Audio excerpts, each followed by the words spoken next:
Bienvenue sur notre chaîne 6. Aujourd'hui, on plonge au cœur de l'actualité sénégalaise. Une journée bien remplie ce 4 juillet 2025. Bonjour Cis. Oui, effectivement, beaucoup de choses se passent. Économie, justice, politique, ça bouge. On va essayer de décortiquer tout ça. On commence par l'économie. Le Conseil des ministres d'hier a fixé des caps importants, non? Tout à fait. Le président Faye a vraiment mis l'accent sur l'assainissement des finances publiques, c'est un point clé. Et aussi relancer ce qu'ils appellent l'investissement productif. Assainir les finances, ça passe par quoi concrètement? J'ai lu quelque chose sur la dette intérieure. Oui, c'est ça. Un objectif affiché, c'est d'épurer cette dette intérieure. C'est souvent un fardeau pour les entreprises locales, donc c'est un signal. Un signal de confiance peut-être? Probablement, oui. Et ça s'inscrit dans une logique plus large qu'il nomme économie endogène. L'idée, c'est de miser sur les forces internes du pays. Et le forum Invest in Sénégal, ça rentre là-dedans. Il est confirmé? Il est confirmé? Oui, confirmé pour les 7 et 8 octobre 2025. Et ce qui est notable, c'est la volonté affichée d'y associer très fortement le secteur privé national. C'est cohérent avec cette idée d'économie endogène. D'accord. On parle aussi de rationaliser les outils de financement de l'État. La CDC, le Fonds 6, c'est quoi l'idée derrière? C'est toujours dans cette optique de mieux maîtriser les choses en interne. Rendre ces instruments peut-être plus efficaces, plus alignés sur les priorités nationales. Le mot qui revient beaucoup, c'est souveraineté. Souveraineté économique? En somme. D'accord. Et en parallèle, on a vu passer pas mal de nominations, c'est ça? Dans la diplomatie, l'administration? Oui, une vague de nominations assez importante. Et sur le plan financier pur, l'État va chercher de l'argent sur le marché régional, une émission de titres publics, des bons et obligations du Trésor, pour 175 milliards de francs CFA. Bon, un programme économique chargé. Passons à la justice, parce que là aussi l'actualité est brûlante. L'affaire Moustapha Diop. Oui, alors là, c'est une étape importante. L'ancien ministre, qui est aujourd'hui maire de Louga, a été entendu sur le fond par la Haute Cour de justice. Entendu sur le fond, ça veut dire quoi exactement? Ça veut dire que la Cour examine maintenant la substance même des accusations, le cœur du dossier si vous voulez. Il est accusé d'un détournement présumé de, attendez, c'était plus de 900 millions de FCFA. Ah oui, quand même. C'était lié aux fonds anti-Covid pour des masques, c'est ça? Exactement. Exactement, et il faut rappeler qu'il est en détention provisoire depuis mars 2025 et sa demande de caution avait été refusée. Donc le dossier avance. Autre dossier qui fait couler beaucoup d'encre, Ousmane Sonko, la Cour suprême a tranché. Oui, confirmation définitive de sa condamnation, 6 mois de prison avec sursis pour diffamation dans l'affaire qui l'opposait à Mame Mbaye Niang. Avec sursis, donc il ne va pas en prison. Sauf s'il commet une nouvelle infraction dans un certain délai, oui.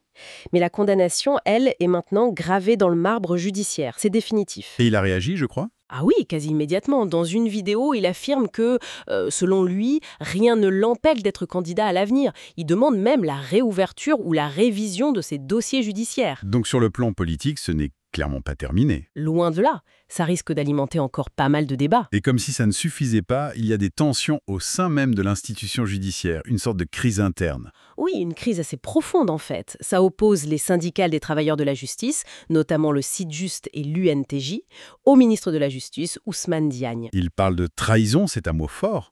Qu'est-ce qui coince? Apparemment, après 14 mois de négociations, des points cruciaux n'avancent pas. Ça bloque sur des projets de décret concernant le statut des greffiers et aussi sur la création d'un corps d'assistants de greffe et parquet. Et la conséquence, c'est... Des grèves, des mouvements d'humeur qui paralysent ou perturbent fortement le fonctionnement des tribunaux, ce qui est évidemment problématique pour les justiciables et pour l'état de droit. C'est un climat tendu et ça s'ajoute aux préoccupations sur la dette publique, non? J'ai vu passer un rapport qui a fait du bruit. Oui, un rapport de la banque Barclays, il faut être précis, c'est leur analyse, mais elle a effectivement fait réagir. Ils estimaient la dette publique sénégalaise à 119% du PIB fin 2024. 119%. Oui. C'est énorme. Ils disaient même le plus endetté du continent. C'est ce que le rapport Barclays indiquait, oui. Encore une fois, c'est leur évaluation. Mais ça tombe à un moment où les relations avec le FMI sont, disons, compliquées. Compliqué comment? Il y a un programme d'aide qui est bloqué. C'est ça, un programme d'environ 1,8 milliard de dollars serait gelé. Apparemment, le FMI attendrait un inventaire plus complet de la dette publique. Il jugerait le rapport de la Cour des comptes insuffisant ou incomplet pour le moment. Donc le FMI dit en gros, montrez-nous toute la dette avant qu'on débloque l'argent. C'est un peu l'idée, oui. Le ministère des Finances a bien publié ses propres chiffres, autour de 23 563 milliards de FCFA pour la dette de l'administration centrale fin 2024. Mais visiblement, le dialogue avec le FMI achoppent sur cet inventaire jugé plus exhaustif. Ce qui crée une situation paradoxale.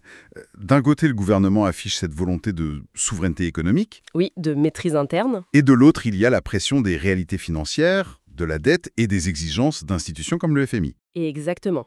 C'est toute la difficulté de l'exercice pour le gouvernement actuel. Comment concilier cette ambition d'autonomie, cette volonté de rupture affichée, avec la nécessité de gérer les finances publiques au jour le jour et de rassurer les partenaires internationaux.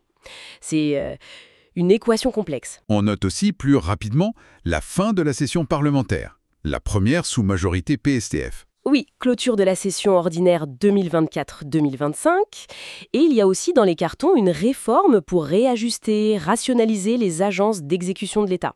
Encore cette idée de rationalisation, d'efficacité. Donc si on résume cette journée, ou plutôt ces développements récents, On a de gros défis économiques, gestion des finances, la question lancinante de la dette, les relations avec le FMI.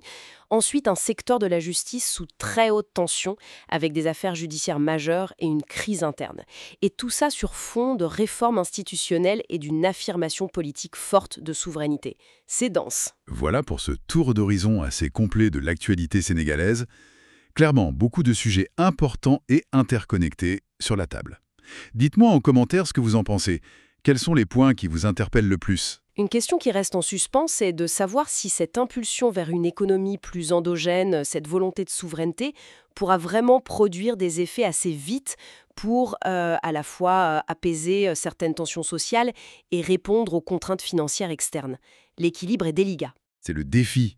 N'oubliez pas de liker si cette analyse vous a plu, si elle vous a éclairé. Oui, ça nous encourage. Merci beaucoup d'avoir écouté et surtout, abonnez-vous pour ne rien manquer de nos prochaines analyses.